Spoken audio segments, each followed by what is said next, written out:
Hello everybody, this is MTG here today with another Magic the Gathering guide. In today's video, I'm going to be talking about an MTG turn and what phases are and how they make up a turn. Understanding what a turn is and what phases make up a turn is really important to playing Magic the Gathering in the most optimal way. Yes, a lot of the game is luck based off of what you draw, but how you can compensate the factors out of your control is by making better plays than your opponent. Generally, this can be done by sequencing your spells and abilities in the correct order. First, we need to define some simple terms. First, what is a phase? A phase is a section of a turn. Think of how a city is part of a state. The state is the turn, and the city is the phase in this analogy. At first, there are some major phases that most players understand. First, your upkeep. This is where you untap your permanents, draw cards, and any abilities that say at the beginning of your upkeep trigger.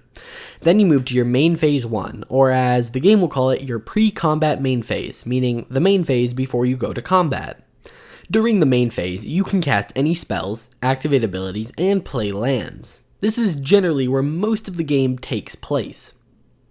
The next phase is combat. This is where you send your creatures to attack, or if it's your opponent's turn, where you will get to block. After combat, there's a post-combat main phase. This is exactly the same as the pre-combat main phase, minus the fact that abilities that specifically mention the post-combat main phase will trigger here. Finally, you have the Nstep. This is where you end your turn, discard down to 7 cards, and Nstep triggers happen. You also signal to your opponent that their turn is coming and that if they have any responses, they should probably do them now. So this was a very basic look at the phases. I'll get into a more complex breakdown here in a second, but first I want to talk about something that many people don't think about when it comes to your main phase. I see many players often play all of their spells during their first/pre-combat main phase. Generally, the rule of thumb is play your spells as late as possible. Why? Well, say you play all your creatures and then go to combat and swing with none of your new creatures because they can't attack yet. Well, now your opponent has full information and may now kill one of your new creatures you played because it is a scarier threat than anything else. But if you attacked first, they may have killed the attacking creature to prevent the damage. So you can end up with the better creature in the end by giving your opponent less information about what the board state will look like. Also, what if your opponent board wipes? Now, all your plays for that turn are gone too. On top of that, players may take different blocking choices knowing what mana you have open.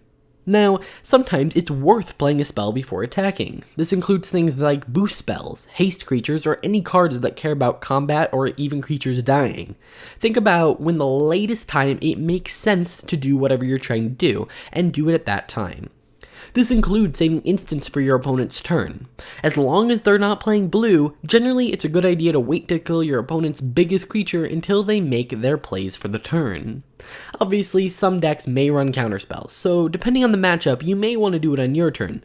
But generally, whenever you play something, ask yourself, is this the latest that makes sense to cast this?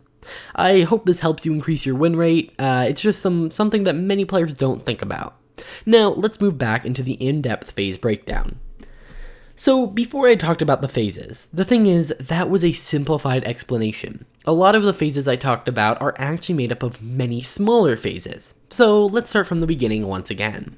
First, your untap step, which is part of what I called the upkeep step before. This is where all of your permanents untap. This cannot be responded to like many other phases. If you want to cast a spell before a player untaps their permanents, you must do it on the previous player's end step. So once the previous player's end step is passed, you will never have a chance to respond to your opponent's upkeep. So once the previous player's end step is passed, the next chance you will have to respond is at the upkeep. So after the untap step, you have the upkeep step. Nothing really happens here except for anything that says at the beginning of your upkeep. What this means is that you actually get to untap before your upkeep triggers happen. You can respond to players moving to this step, and you may want to do this if they have a permanent that says and does something at their upkeep. For instance, if they have a permanent that says you win the game, at the beginning of your upkeep, you win the game, well, you can respond by killing it in response to them trying to move to their upkeep. Generally, anytime you want to do anything, you first have to ask your opponent if they have anything they want to respond with. And I'm going to go, in this video, I'm not really going to talk about priority, which is a majorly complex mechanic of Magic the Gathering. But if you want to see me do a video on that, let me know in the comments down below. It's essentially when you're allowed to cast spells or activate abilities in response to your opponent. So yeah, generally you want to kill whatever has an upkeep trigger before moving to their upkeep, because even if the creature's dead, as long as they've moved to their upkeep, the upkeep trigger will still be on the stack. After your upkeep, you have the draw step. In this phase, you, well, draw a card. This phase can be responded to, meaning you can do something after your upkeep and after you untapped, but before you draw. And you can respond to the end of your draw phase too. Why would you want to do this? Well, let's say you have a permanent that lets you tap to scry 2.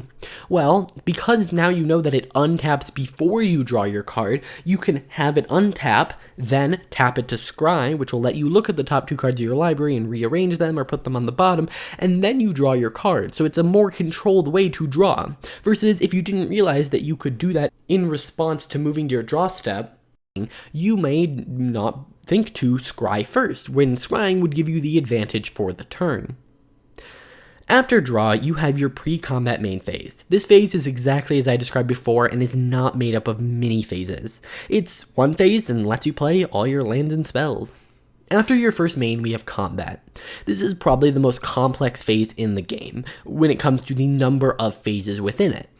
First, you can respond to someone moving to combat. This is often needed to prevent any when this creature attacks abilities. After you move to combat, the first phase is declare attackers. During this phase, you get to choose what creatures to attack with. Once you declare attacks, all of your on-attack triggers will happen and cannot be stopped at this point. If you don't want someone to get an on-attack trigger, you have to kill it before combat starts. You have no chance to respond, excluding countering the actual ability using a spell like Tail's End once you have officially moved to combat. Next, you have declare blockers. This is where your opponent gets to choose what to block with. Similarly to declare blockers, you cannot respond to the individual creatures attacking. So, if you want to stop an on-block ability, you have to kill the creature after the declare attackers phase, but before you move to the declare blockers phase. I know this is somewhat complex, but just think. Once something has been declared, it instantly triggers its ability on the stack, even if it dies after that ability is on the stack. And it triggers simultaneously with all other on-attack triggers. It does not, just because I tell you I'm going to attack with this one first, it does not mean that ability goes on the stack before any of my other creatures are declared as attackers. Think about it like this. You're not saying, okay, I'm going to attack with this one, and then its abilities pop up, and then I'm going to attack with this one, and its abilities pop up. You say, I'm going to attack with this, this, and this, and then all of its abilities pop up at the same time. But one thing I do want to mention is, if you are attacking with a creature, and you want to kill your opponent's creature not because it has an on-block ability, but because you don't want them to block the damage, you have to kill them before they are declared as a blocker. If you block with a creature, and then that creature dies, as long as the attacking creature doesn't have trample, you will be dealt no combat damage. So it's actually a strategy to block with, say, a 1/1 and then sacrifice it to an ability. It still technically blocked the creature. This is a little interaction that many people don't realize, but it's really important. After the declare blockers phase, we have first strike damage.